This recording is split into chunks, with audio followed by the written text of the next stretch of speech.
Welcome back to the reading of the poem of the Man God, written by Maria Valtorta, Volume 2. Chapter 195, From Beeroth to Jerusalem, 20th June 1945. It is raining, and Peter seems to me the opposite of Aeneas, because instead of carrying his father, he has little Jabez on his shoulders, completely covered by Peter's large mantle. The boy's little head emerges above the gray-haired head of Peter, who with the boy's arms round his neck dabbles in the puddles, laughing wholeheartedly. "We might have been spared all this," grumbles the Iscariot, who is irritable because of the water pouring from the sky and splashing his clothes with mud. Many things could be spared," replies John of Endor, staring at handsome Judas with his one good eye, which I think can see as well as two. "What do you mean?" "I mean that it is useless to expect the elements to have consideration for us, when we have none for our neighbor, and concerning matters that are by far more important than a few drops of water or a splash of mud." "That is true.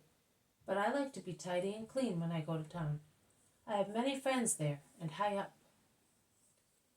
"Then watch that you do not fall." "Are you teasing me?" "No, but I am an old teacher and an old pupil. I have been learning since I was born. First I learned to vegetate, then I observed life, then I became acquainted with the bitterness of life. I practiced a useless justice, the justice of man alone against God and society. God punished me with remorse, society with fetters. So after all, I was the victim of justice. At last now I am learning how to live. How, since I am a teacher and a pupil, you will realize that it is natural for me to repeat the lessons. But I am an apostle. And I am a poor wretch, I know, and I should never take the liberty of teaching you. But see, you never know what one may become. I thought I was going to die an honest and respected teacher in Cyprus, and I became a murderer and a convict, serving a life sentence.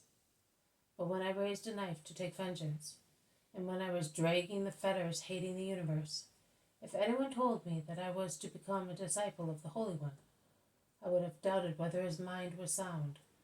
And yet, here I am. So I may not be able to give a good lesson also to you, an apostle, because of my experience, not because of my holiness. I would not dream of it. That Roman was right in calling you Diogenes. Of course, but Diogenes was looking for a man and could not find one. I, luckier than he, found a snake where I thought there was a woman, and an adulterer where I thought I saw a friendly man.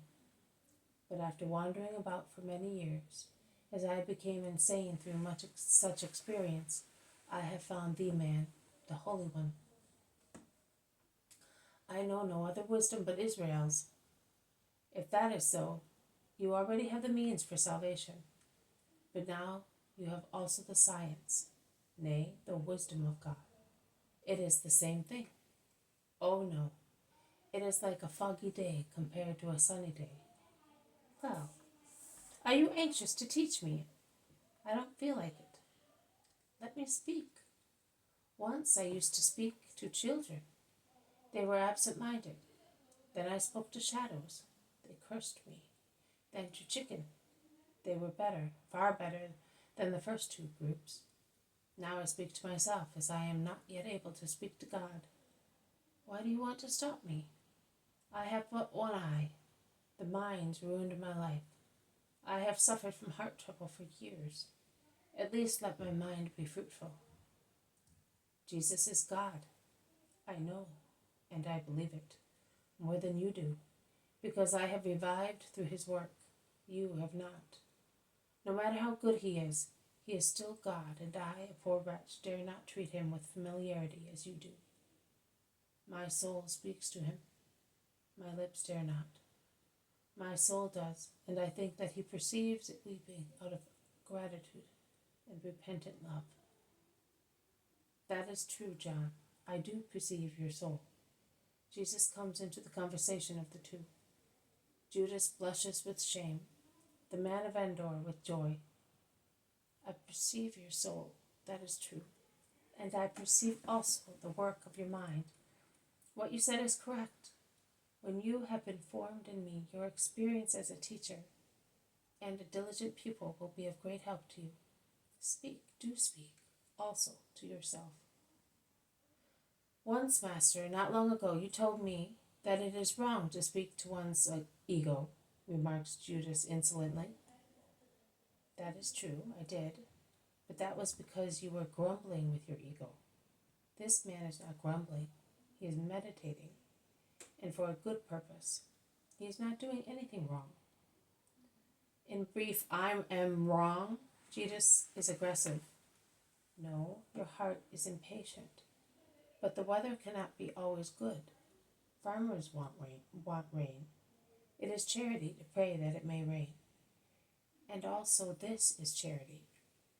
But look, there is a beautiful rainbow forming an arch from Beeroth to Ramah. We are already beyond Beeroth. We have passed the large, sad valley, and here the country is cultivated and pleasant under the sun, which is breaking through the clouds. When we are in Ramah, we shall be 36 stadia from Jerusalem. We shall see the holy city again after that hill, which is the place of the horrid, lewd crime committed by the men of Gibeah. What a terrible thing is the concupiscence of the flesh, Judas. Judas does not reply.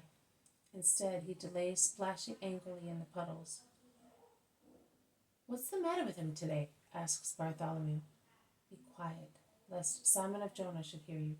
Let us avoid all arguments, and do not let us upset Simon. He is so happy with his boy. Yes, Master, but it is not right. I will tell him. He is young, Nathaniel. You were young too. Yes, but he should not be lacking in respect towards you. He raises his voice without wishing to do so. Peter rushes towards them. What's the matter? Who is lacking in respect? The new disciple?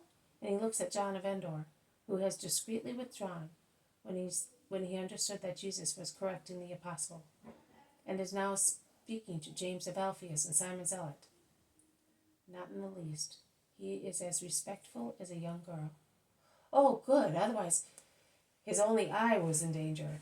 Well, it must be Judas. Listen, Simon. Could you not busy yourself with your little friend? You took him away from me, and now you want to become engaged in a friendly conversation I am having with Nathaniel. Do you not think that you want to do too many things? Jesus smiles so gently that Peter becomes uncertain about his own thoughts. He looks at Bartholomew, who, however, has raised his aquiline face and is scanning the sky. Peter's suspicion fades away. Peter's attention is completely diverted by the apparition of the holy city, which is now near and is visible in all the beauty of its hills, olive groves, houses, and above all, the temple, a sight which must always have been a source of emotion and pride for Israelites.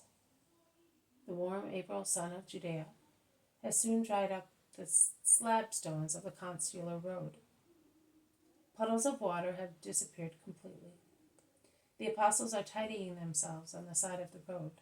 They let down the tunics which they had pulled up. They wash their muddy feet in a clear stream. They tidy their hair and drape their mantles. And Jesus does that. Also Jesus does that. I see them all doing it. The entrance into Jerusalem must have been an important matter.